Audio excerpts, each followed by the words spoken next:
Il était une fois dans le village de Zua, chez les Yenguin. Ce jour-là, la princesse Fleur et tous ses proches s'étaient réunis pour fêter son retour parmi les siens. Mais ils ont été surpris par un groupe de personnes qui semblaient être venues de loin et dont les pirogues étaient chargées. Cette surprise n'entacha pas leur hospitalité.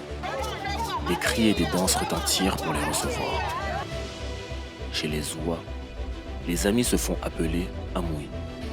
Et bien qu'étrangers, c'est dans ces termes qu'ils reçurent ces inconnus. Le village brillait de mille feux. La princesse se faisait belle, la grande torche était allumée. Les femmes s'activaient à recevoir tout ce beau monde. La princesse était prête à faire son entrée. Mais son père, le roi, la fit attendre. Il voulait avant tout savoir ce qui emmenait tout ce beau monde chez lui. Les étrangers se présentèrent. C'étaient des Pongwe. Ils leur annoncèrent qu'un fils à eux, le jeune prince Lionel, avait été épris de leur fille Fleur dans des contrées lointaines. Ils déposèrent des présents pour avoir le droit de se tenir sur cette terre et prétendre au mariage. Le père de la jeune Fleur, roi de Zua, était heureux de cette nouvelle. Les danses redoublèrent. Il demanda qu'on fasse dresser ses plus belles tables. Le jeune prince Pongwe fit déposer tout ce qu'il avait emmené pour honorer sa promise et sa belle famille. Et accompagné de ses frères et pères, il fit son apparition. Les cris et les danses se firent plus vifs. Le moment tant attendu arrivait. La princesse Yenguin fit son apparition. La joie se lisait sur tous les visages.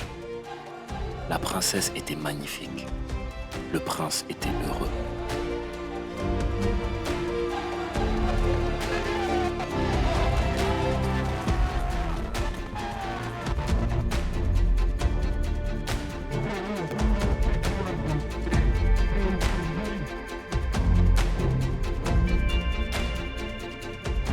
Elle reçut la bénédiction de son père et s'en alla. Quand elle revint, son apparition était au chant et au rythme pongouin, signe de son acceptation.